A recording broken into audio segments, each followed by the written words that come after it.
ও আমি অ্যাপেল খাবো না বাবা, গ্রিন অ্যাপেল প্লিজ, ইচ্ছা করছে না একদম খেতে। একটা খাও না। এখানে হচ্ছে 50 স্পুন। 50 স্পুন কেন? আমি তো এইখানে রেখেছিলাম। তারপর হচ্ছে এখানে বসেছে মিমসি, স্মাইল করো। আর এখানে হচ্ছে এই যে বিছানাটা, এখানে হচ্ছে পড়াশোনা করব। এই যে এটা হচ্ছে মিমসির খাবার। এই যে এখানে হচ্ছে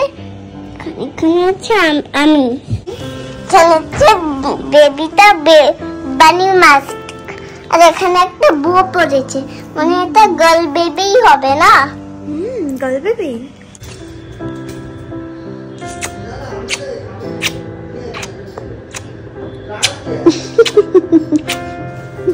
কত হামফুলি করছো?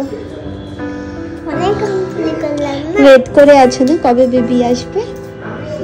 আসলে কি করবে? চটকু করবে? আসলে যখন ব্রেনটা অ্যাবজর্ব হয় না, তখন হচ্ছে জড়িয়ে ধরতে নেই।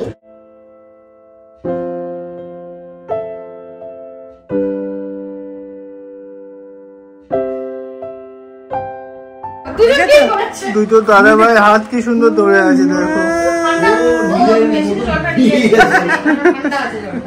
দুই দাদা ভাই কত শক্তিশালী বনু একটা। আমি একটা গান, শান্ত হয়ে যায় মা। আচ্ছা শান্ত হওয়ার গান করো। बस रहा 10 सविता वरीना। আমার দিকে তাকাও।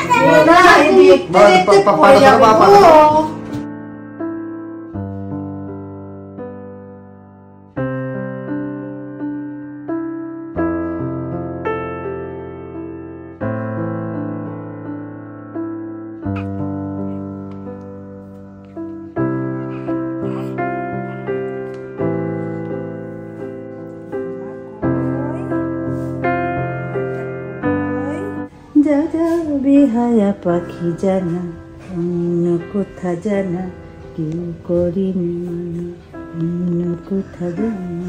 গান শুনছে না না, এই তো হয়ে গেছে মা।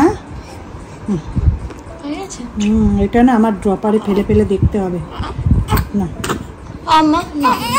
এই দেখো না, দাঁড়াও এক সেকেন্ড, ফোকাস চলে যাচ্ছে, দেখা যাচ্ছে। হ্যাঁ এই দেখো, মা ওকে টিপ পরিয়ে দিয়েছে আবার, মানে এটা র্যাশ ক্রিম দিয়ে টিপ পরিয়েছে, বুঝলে, পাউডার নয়। নিজে নিজে খেলু খেলু করছো? খিদে পেয়েছি?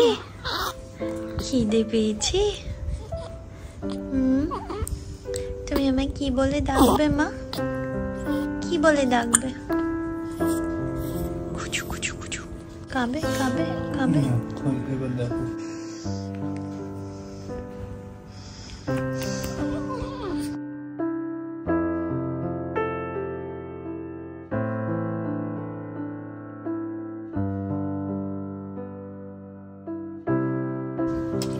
ছোট ছোট পা দুটো দিয়ে দাও এই দিয়ে দাও।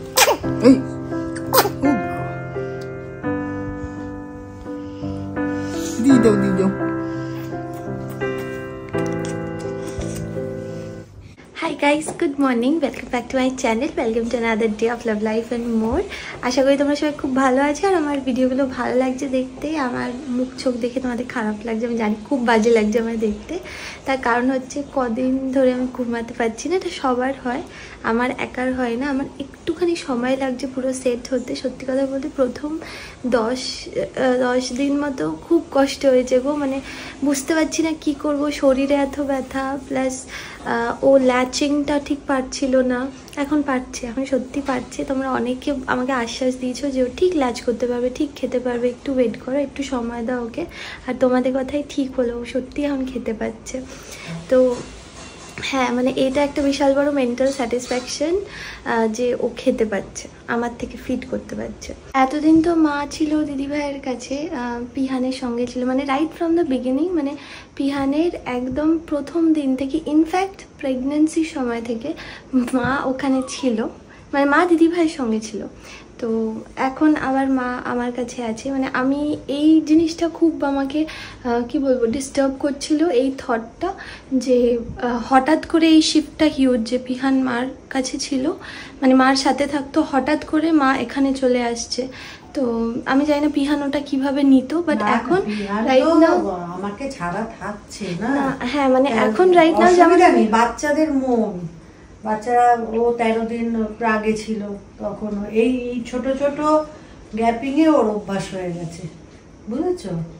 ওই 13 দিন ছিল তখন জানে পাপান মামানের কাছে থাকতে হবে, এখনো জানে ও আসবে এখানে, মা থাকবে, সবাই থাকবে, ওর ফিলটা এখনো হয়নি।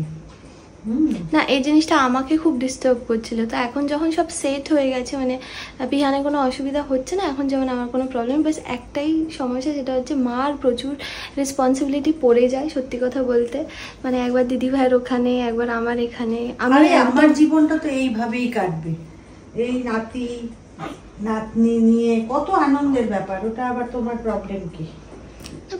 আমি একা একা কি করব? এইটাই আমার কাজের একটা অঙ্গ। মা নিজে বাড়িতে যেতে পারছে না, তো সব সময় মানে আমার কাছে না দিদি ভাইয়ের কাছে থাকতে, দিদি ভাইয়েরও খারাপ লাগে। কিচ্ছু হবে না, তা তুমি আমাকে একা রেখে আসো এখানে। না একা সেটা ভালো লাগবে না? আমি এখানে বসে আছি, ওকে নিয়ে বসে আছি, সেটা তো ভালো, বলো? বাট মা ঘুমাচ্ছে না রাত্রিবেলা, আমি ঘুমাচ্ছি, মা জেগে থাকছে। মানে মনে হচ্ছে তোমার মনে হচ্ছে তুমি ঘুমাচ্ছ না, আর আমি ঘুমাচ্ছি না, আমার মনে হচ্ছে তুমি ঘুমাচ্ছ না। এই নিয়ে বলা, এটা সবার ক্ষেত্রে এই নিয়ে ঝগড়া হয়ে যাচ্ছে। মাকে বলছি মা ঘুমাও, মা বলছে না আমি ঘুমাবো না, তুমি ঘুমাও, এই নিয়ে ঝগড়া হয়ে যাচ্ছে। আমরা কি সবাই কাজ ভাগ করে নিয়েছি? সৌভিকের মা রান্নার দিকে চলে গেছে, আমি বাচ্চার দিকে চলে গেছি, আর আদার্স কাজ করার তুমি খাওয়ার দিকে চলে গেছো, ওকে খাওয়ানোর দিকে। আদার্স কাজ তো মিঠু করছে, সৌভিক করছে, মানে মিলেমিশে আমরা একটা কাজ গুছিয়ে নিয়েছি, তাতে তোমার অসুবিধা কিচ্ছু হওয়ার কথা না তো। আর রাত জাগা বাচ্চা, এই আতুরের বাচ্চা একটু করে, এটা সবাইয়েরই এই ফেসটা গেছে। আতুরের বাচ্চা এরম করবে, আবার দেখবে আস্তে আস্তে ওর ঠিক হয়ে যাচ্ছে, তুমিও সেট হয়ে যাচ্ছ, আমিও সেট হয়ে গেছি। এটা আমি জানি না কাদের সাথে হয়, বাট আমার তো খুব হয়, যেই মোমেন্টে আমি স্নান করতে যাব বা খেতে যাব, তখনই আমার মেয়ের খিদে পেয়ে যায়, তখনই খিদে পেয়ে যায় আর ক্যাকে করে।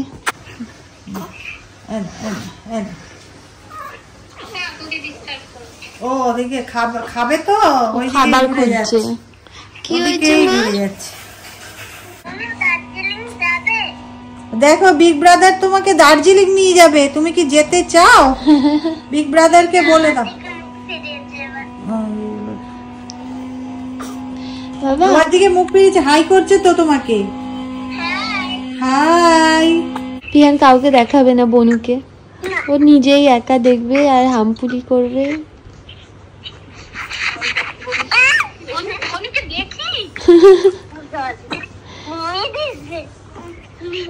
এখানে ও খেয়েছে, খেয়ে দিয়ে এখন মা ওকে এরকম ভাবে শুয়ে রেখেছে, কেন ও ঢেকুর তোলেনি না, টামি টাইম। আচ্ছা এগুলো সব দিদিভাই আসলে মাকে শিখিয়ে দিয়েছে, মানে দিদিভাই অনেক রিসার্চ করেছে এইসব ব্যাপারে, ও সবকিছু আমাদের বলে বলে দিচ্ছে যে এইভাবে কর তাহলে সুবিধা হবে। হ্যাঁ ঢেকুর তোলেরই বলেই আসলে এইভাবে শুইয়ে রেখেছে, আর ওইভাবে শুতে খুব ভালোবাসে। ও সৌভিক এই অফিস থেকে ফিরলো, আর সমস্ত মিষ্টি আনা হয়েছে। মিষ্টি ভালোবাসে, চিংটাও মিষ্টি ভালোবাসে। না আমি মিষ্টি বেবি মৌসুমী। তো ওই যেগুলো দেখছো মানে এই পিছনের গুলো, এগুলো হচ্ছে ফ্ল্যাটের সবার জন্য, আর এগুলো হচ্ছে অফিসারদের জন্য। তো সৌভিক এখানে সমস্ত প্যাকিং করে দিয়েছে। আর হ্যাঁ আমি দুটো করেছি, আর মানে প্যাকিং কিছু না, এই প্লাস্টিকের মধ্যে ওগুলো ঢোকানো, আর কিছুই না। তো এখন মামনি আর অনুদি গিয়ে ফ্ল্যাটের সবাইকে গিয়ে দিয়ে আসবে। এখন চললো সামনে ফ্ল্যাটের দুটোতে দিতে, এরপরে আরো প্যাকেট আছে, এই যে এখানে প্যাকেট রেডি করা আছে, এগুলো যাবে আরো উপরে। ওই যে অভিজিৎ দা ফিরে গেছে, চাপ দিয়ে এসে স্যানিটাইজ করে।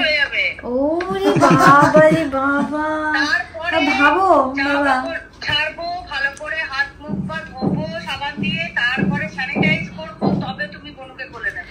জি বাবা, তো তোমাকে তো বুঝিয়ে দিল দাদা ভাই কথা শুনে, কতগুলো বলে দিল আমাকে, কত ভালোবাসে দেখেছো তোমাকে, সবাই কত ভালোবাসে মা, দেখেছো? কি বলছে? এখন পিমনি রোজ ফোন করছে, তাকিয়ে আছে। হ্যাঁ কি বলছে? পিমনি ফোন করছে, মিমি ওখান থেকে বলছে কবে রিটার্ন ডিশ আসবে, সব এখন মানে ওকে নেওয়ার জন্য ব্যস্ত। একটু বড় বড় লাগছে মাথাকে, বড় লাগছে এই তুমিও বলছো, ওখানে রিমো বলছে। আর হবে না, আর হবে না। না না